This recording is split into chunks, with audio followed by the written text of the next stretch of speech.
आतिफ राना साहब, एक और चीज़ जानना चाहूँगी आपसे कि इस बार स्टेडियम्स बड़े खूबसूरत बनाए गए हैं, बड़ा पैसा हमने लगाया है। लाहौर स्टेडियम की बात की जाए या कराची की बात की जाए, फिर पिंडी में भी तब्दीलियाँ की गई हैं, ये कितना एक इम्पैक्ट पैदा करेगा पीएसएल में हमारी इस बार?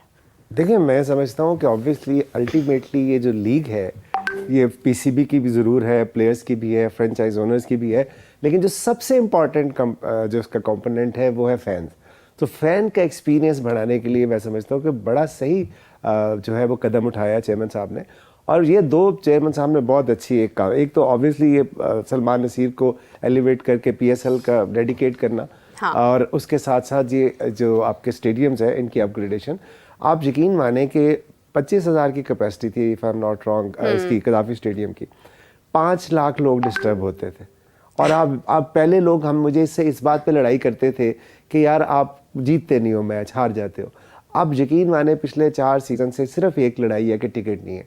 इवन सलमान भी एक दफ़ा मुझे कहने लगे कि यार आते वो क्या ब्रांड तुम लोगों का बन गया कि हमसे लोग सिर्फ ये कहते हैं कि कलंदर्स की टिकट चाहिए। सो हमारे लिए तो बहुत खुश आइंदा है कि यहाँ पे लोगों को एक बेहतर एक्सपीरियंस मिलेगा। बिल्कुल सही बात है। बल्कि मैं तो हमेशा से एक बात करती हूँ कि लाहौर कलंदर्स ना सिर्फ लाहौर में बल्कि पूरे पाकिस्तान में उनकी फ़ैन फॉलोइंग है। आप कराची से भी लोगों को देखेंगे, हालांकि कराची लाहौर का मैच तो इंडिया पाकिस्तान का मैच होता है, लेकिन उसके बावजूद उनकी भी जो है ना वो तवज्जो लाहौर कलंदर्स की तरफ होती है। सलमान साहब, आपसे एक जेनेरिक क्वेश्चन करना चाहूँगी, आपकी favourite league except Lahore Qalandars because of Atif Rana साहब एज वेल, कौन सी है? किसको आप बहुत, अब ये नहीं आपने कहना कि मेरे लिए सब लीग्स बड़ी इंपॉर्टेंट है, थोड़ा सा आपने मुझे जो है ना वो इसके ऊपर सही वाला आंसर करना है कि इस बार ज्यादा नजरें जो है वो किस लीग के फ्रेंचाइज के ऊपर है। पूछते हैं कि बंदा सही बता ही नहीं सकता। अपना सवाल एक्चुअली आपने सवाल में तो ऑलरेडी जवाब दे दिया, so I don't think I can say more on this, but नहीं, आई मीन सारी ही फ्रेंचाइजेस जो है ना उनके हर एक की अपने यूनिक ब्रांड है और यूनिक फ्रेंचाइज ओनर्स भी हैं और यूनिक पोजीशंस भी लेती हैं। मैं तो बल्कि लास्ट जो हमारा एचबीएल पीएसएल का ड्राफ्ट हुआ था उस पर सबकी अप्रोचेस के ऊपर भी एनालिसिस कर रहा था कि ये लाहौर कलंदर्स का अप्रोच है कि जी दिल से, और इस्लामाबाद यूनाइटेड की है दिमाग से। तो हर एक का एक अपना बड़ा यूनिक किस्म का एक्सपीरियंस है, and together I think it makes a very lovely bunch. और best of luck and may the best team win. लेकिन शुरू में थोड़ा सा जवाब उन्होंने दे दिया कि आपने सवाल में मेरा जवाब क्या दिया।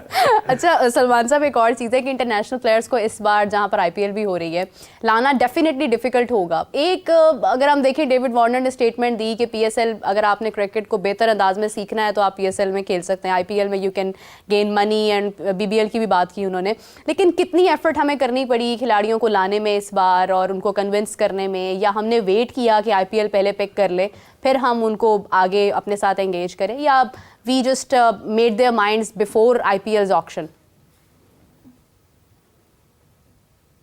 मैं आपके साथ थोड़े से फैक्ट्स और स्टैट्स भी शेयर करता हूँ। We have about 510 foreign players जिन्होंने रजिस्टर किया फ्रॉम 19 कंट्रीज। इस दफा सबसे ज्यादा इन्फ्लक्स जो आया है और अट्रैक्ट किया है हमने वो ऑस्ट्रेलियन प्लेयर्स को किया है। कुछ 78 ऑस्ट्रेलियन प्लेयर्स हैं जिन्होंने रजिस्टर किया ड्राफ्ट के लिए। 76 वेस्ट इंडियन प्लेयर्स ने किया। न्यूजीलैंड के मोर देन 40 हैं, इंग्लैंड के भी 35 प्लस हैं, साउथ अफ्रीका के 40 प्लस हैं, श्रीलंका के 40। So we attracted a lot of players in this HBL PSL 10 के एडिशन के लिए। विंडो का देखें, बात यह है कि हमारा आइडियल विंडो तो हमेशा से रहा है फरवरी का, और फरवरी मार्च में पीएसएल ट्रेडिशनली होती रही है। इस दफा हमारी चैंपियंस ट्रॉफी चूंकि आ गई थी तो एक स्ट्रेटेजिक डिसीजन थी कि कौन सी विंडो जो है उसमें एक्सप्लोर करके हम एचबीएल पीएसएल को शेड्यूल करें, और इसके अंदर फ्रेंचाइज से भी डिस्कशंस हुई, स्टेक होल्डर्स से भी डिस्कशंस हुई, और कोशिश ये थी कि हम ऐसे पीरियड में करें जिसके अंदर सबसे ज्यादा एक तो हमें फॉरेन प्लेयर्स अट्रैक्ट हो जाएं, और सेकेंडली हमें टाइम मिल जाए। बिकॉज कई दफा ये होता था कि हमें डबल हेडर्स जरा ज्यादा रखने पड़ते थे बिकॉज विंडो छोटी होती थी, प्लेयर अवेलेबिलिटी के इश्यूज होते थे, पार्शियल अवेलेबिलिटी होती थी। इस दफा अल्हम्दुलिल्लाह I think we have a very good clear window जिसमें मैक्सिमम प्लेयर अवेलेबिलिटी भी है, और इंशाल्लाह I think it will be one of the best seasons this time इंशाल्लाह। एंड आई थिंक कि maybe I am wrong, लेकिन जहाँ तक मुझे इन्फॉर्मेशन है कि शायद more than 150 players are in gold category as well. जी बिल्कुल, आई थिंक हमने अनाउंस भी किया है, और जो फाइनल लिस्ट है डायमंड की और प्लैटिनम लिस्ट प्लेयर्स की वो भी अगले 24-36 घंटे के अंदर will be announcing, and I think we have some great names there. बिल्कुल सही है। आतिफ राना साहब, आपके लिए तो पूरा 12 महीने ही पीएसएल होती है क्योंकि आप लोग जो है वो उसके साथ कनेक्टेड रहते हैं, ट्रायल्स होते रहते हैं, खिलाड़ियों का आना जाना और वो रौनक जो है वो उसका समा बरकरार रहता है। लेकिन अगर हम देखें इस बार, क्योंकि अब पीएसएल असल में होने वाली है 12 माह से अलग, तो यहाँ पर क्योंकि प्लेयर्स की बात हो रही है, उनको लाने में जो भी लाइक एक एफर्ट हुई और प्लेयर्स का एक अपना इंटरेस्ट का फैक्टर था, इंटरनेशनल प्लेयर्स की अगर मैं बात करूँ, तो same question goes with you कि how difficult was it to pick the players और was it really easier for them, like just they stepped into it? नहीं, ऑब्वियसली पीसीबी की जो पॉलिसीज़ हैं और ऑब्वियसली जो लीडरशिप है पीसीबी की, उनकी वजह से ये इतने ज़्यादा बड़े बड़े नाम जो हैं इस वक्त आपको पीएसएल में नज़र आ रहे हैं। लाहौर कलंदर, आपने जिसका जिक्र किया, देखें 11 महीने हम मेहनत करते हैं, हम प्लेयर डेवलपमेंट प्रोग्राम को या हाई परफॉर्मेंस सेंटर हो या फॉरेन टूर्स हो, हाँ, पीएसएल शोकेस इवेंट होता है जिसमें हम अपने उस टैलेंट को शोकेस करते हैं। बिल्कुल। सो हमारा शुरू दिन से, जब पहले 3-4 साल हम बॉटम पे रहे और बावजूद इसके कि हमारे पास दुनियाई क्रिकेट के बड़े बड़े नाम थे, सो जब हमने इस प्लेयर डेवलपमेंट प्रोग्राम को शुरू किया तो हमने अपनी दुनियाई क्रिकेट क्रिएट किया। वो शाहीन हो, हारिस हो, फ़खर हो, जमान खान हो, जहांदाद खान हो, अब्दुल्ला शफीक हो, कामरान गुलाम, सो एक लंबी लिस्ट है।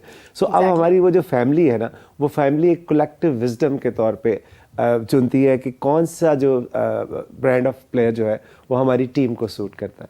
सो इंशाल्लाह आप बाकी इस दफ़ा सलमान ने बिल्कुल ठीक कहा कि ऐसे नाम है कि समझ नहीं आ रही कि बंदा किसको छोड़े और किसको पिक करे। बिल्कुल सही बात है। सलमान साहब, इस बार जैसे मैंने पहले भी कहा कि डेविड वार्नर भी हमारे साथ शामिल हुए हैं और I guess this is the first time कि उन्होंने पीएसएल में शमूलियत की है। फिर इसके अलावा टिम साउथी हैं न्यूजीलैंड की, अगर हम बात करते हैं, केन विलियमसन से भी राब्ते जारी थे। स्टीव स्मिथ ने शायद मे बी आई गेस कि उन्होंने शायद मना कर दिया या उनसे कांटेक्ट नहीं हो पाया। तो कौन से ऐसे प्लेयर्स थे जो इसके अलावा नज़रों में थे लेकिन शायद हम उन्हें एंगेज नहीं कर पाए या हमारे साथ उनका कनेक्शन नहीं बन पाया इस बार? देखिए, मेरे ख्याल से आपकी बात सही है। इस दफा बहुत सारे प्लेयर्स जो हैं वो पहली दफा एचबीएल पीएसएल खेलने आ रहे हैं। 2 का नाम आपने तो ले लिया, डेविड वार्नर का, टिम साउदी का। फिर हमारे पास फिन एलन है जो पहली दफा आ रहे हैं, बिल्कुल। He is also great player.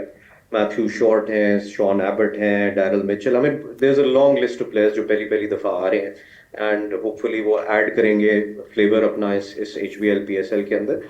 बाकी जहां तक बात है प्लेयर्स जो नहीं आ पा रहे, सबकी कोई ना कोई कंपल्शन होगी डेफिनेटली, जिसकी वजह से वो नहीं आ रहे हैं। वो अप्रोप्रिएट नहीं होगा कि मैं सबसे पब्लिकली डिस्कस करूं कि किसके क्या रीजंस थे फॉर नॉट कमिंग। लेकिन मेरा ख्याल है जितने भी अवेलेबल प्लेयर्स थे और एक्साइटिंग प्लेयर्स थे, वो ज्यादातर हिस्सा ले रहे हैं और जिनके लिए फ्रेंचाइजीज ने रिक्वेस्ट भी की थी, जिनको वो अपनी टीम में देखना भी चाहते थे, बाय एंड लार्ज वो लोग इंशाल्लाह ड्राफ्ट का हिस्सा होंगे। बिल्कुल सही बात है। आसिफ राना साहब, अली तरीन ने अपना एक अंदाज़, अपना एक ख्याल जो है वो जाहिर किया, लेकिन आपको एज अ यू नो आपने इतना एक हमेशा से लाहौर कलर्स का एक इम्पैक्ट भी पैदा किया है, फैंस के दिलों में एक बड़ी मोहब्बत पैदा की है। सबसे बड़ी बात तो ये है कि लाहौर कलंदर्स का जब मैच होता है तो हम लोग देखते हैं कि फ़ैन्स इस तरह से एंगेज होते हैं उसके साथ, टीवी से लेकर ग्राउंड से लेकर हर जगह पर। ये जब जंगले थे स्टेडियम में तब भी फैंस जो है वहाँ पर भरपूर होते थे। तो आपको नहीं लगता कि कोई तब्दीली इसके अंदर और हो सकती है? सलमान साहब भी सामने है, ये ज़रा ओपनली अगर डिस्कस हो जाए तो मुझे लगता है और ज़्यादा इम्पैक्टफुल हो जाएगा। नहीं, देखें, हर चीज़ में आपकी बेहतरी की गुंजाइश तो हर वक्त होती रहती है ना। अगर आप होती अपनी पर्सनैलिटी को भी देख लें, आप अपने प्रोग्राम को भी देख लें, सो अगर आप ये कहेंगी कि नहीं मेरी पर्सनैलिटी कंप्लीट हो चुकी है या मेरा प्रोग्राम कंप्लीट हो चुका है, तो इसका मतलब है that is the end of the world. So हर चीज़ की बिल्कुल उसमें गुंजाइश होती है। आप अभी सलमान आए हैं, आप लव को थोड़ा मौका दें, फिर आप देखिएगा कि कैसे पीएसएल पहले से भी बेहतर और पहले से ज़्यादा जो है ना उठ के सामने आता है।